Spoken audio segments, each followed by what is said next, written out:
Bonjour bien-aimés dans le Seigneur. Que la paix et la grâce nous soient données de la part de Dieu notre Père et du Seigneur Jésus-Christ. Je suis ton frère en Christ, William Smonga. Cette semaine, nous apprenons à combattre spirituellement. Ce lundi 22 juin 2026, nous commençons par connaître l'ennemi, ses stratégies et ses faiblesses. Bien-aimé, si toi aussi tu as parfois l'impression que quelque chose te vole ta paix, ta joie, ton temps, tes relations, si tu sens que l'ennemi rôde, mais que tu ne sais pas comment le reconnaître, alors cette méditation est pour toi.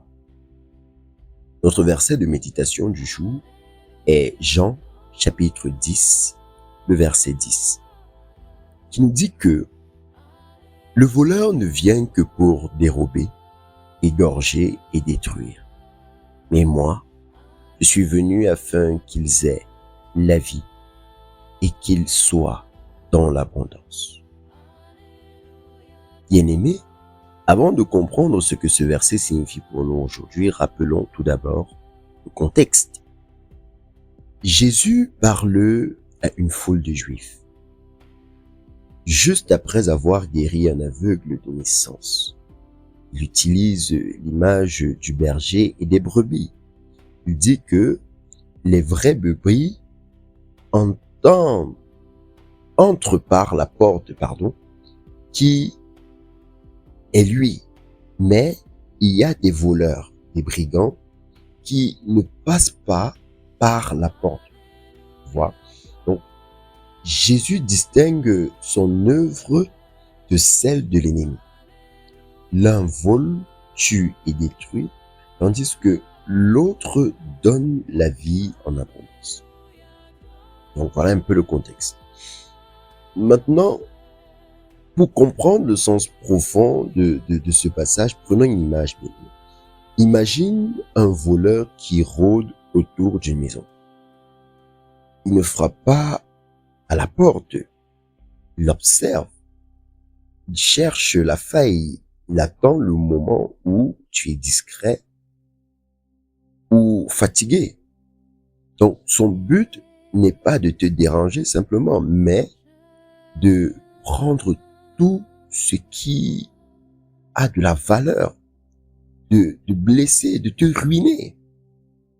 Mais le propriétaire de la maison est un roi puissant. Il ne se contente pas de réparer les dégâts. Il donne une vie abondante, sécurisée et pleine. Donc, voilà un peu ce que Jésus révèle, l'ennemi. En effet, l'ennemi ne vient pas pour te déranger, il vient pour voler, tuer et détruire. Mais Jésus, en contraste, vient donner la vie en abondance. Donc, connaître le but de l'ennemi, c'est déjà se prémunir contre ses ruses. Bien-aimé, Jésus a déjoué le voleur sur la croix. Il a été volé de tout, tué, détruit, mais il est ressuscité. Donc, par sa résurrection, il a non seulement récupéré ce qui avait été volé, mais il a ouvert une source de vie abondante pour tous ceux qui croient en lui. Le voleur n'a plus le dernier mot. Amen. Donc, qu'est-ce que ce verset nous apprend donc aujourd'hui? La première vérité, bien-aimée, s'exprime lorsque le passage dit que le voleur ne vient que pour dérober.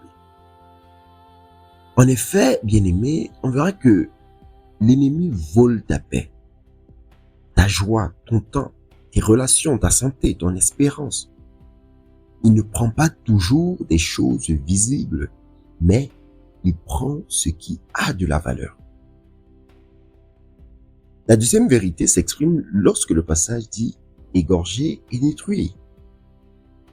Donc, on verra que son but ultime n'est pas de te déranger, c'est de te détruire.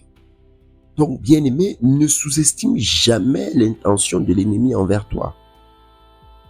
La troisième vérité s'exprime lorsque le passage dit que je suis venu afin qu'ils aient la vie et qu'ils soient dans l'abondance. Donc, Jésus ne se contente pas de réparer les dégâts, donne une vie surabondante. Abondance, bien-aimé, ne veut pas toujours dire richesse matérielle, attention. Mais il s'agit ici d'une plénitude, c'est-à-dire de la paix, de la joie, d'une vie avec du sens, de l'espérance également. Voilà. Donc, ce passage également présente deux pièges que nous devons absolument éviter. Le premier piège est de ne pas reconnaître le vol. En effet, on se dit souvent, je suis juste fatigué, c'est normal. Mais parfois, bien aimé, c'est le voleur qui t'épuise, qui te vide, qui te distrait de l'essentiel. Le deuxième piège que nous devons absolument éviter, c'est de rester dans la position de victime. Oui, l'ennemi te fait croire que tu es impuissant, que tu ne peux rien récupérer, mais Jésus est venu pour restaurer. Alors, bien-aimé, comment reconnaître et déjouer le vol de l'ennemi aujourd'hui? Voyons cela en 4 étapes concrètes. Dans la première étape, identifie un domaine où tu sens que l'ennemi a volé quelque chose. Peut-être ta paix, ta joie, une relation, ton temps, ta santé, ton espérance. Nomme cela devant Dieu. Dans la deuxième étape, demande à Jésus de restaurer ce qui a été volé. Il est venu pour donner la vie en abondance. Dans la troisième étape, refuse de laisser l'ennemi définir ta réalité. Dis, le voleur ne gouverne pas ma vie. Jésus est ma vie. Et dans la quatrième étape, déclare que l'ennemi vient pour voler, tuer, détruire.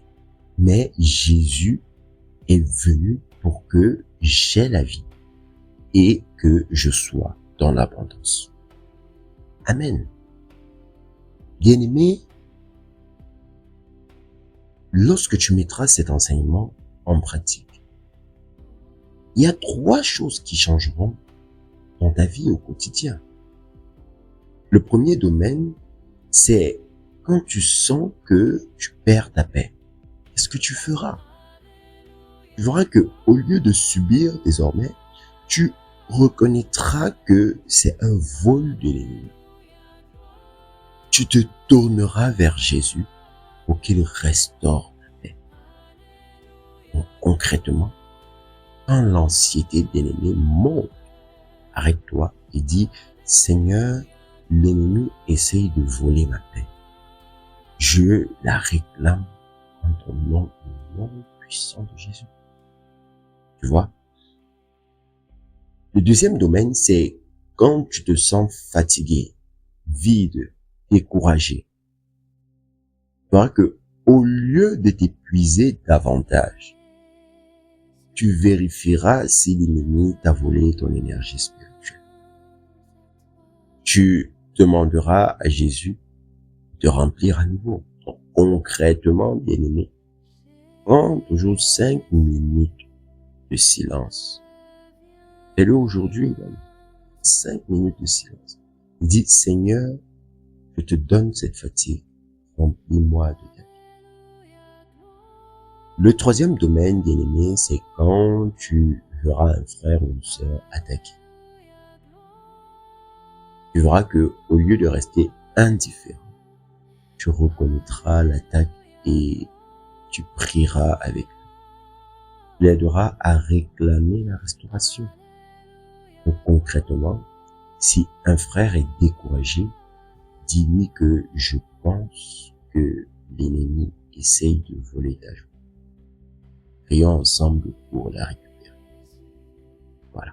Donc, en quelques mots, bien-aimés, ce qu'il faut retenir de cette méditation, c'est que l'ennemi est réel, mais il est déjà vaincu par Jésus-Christ.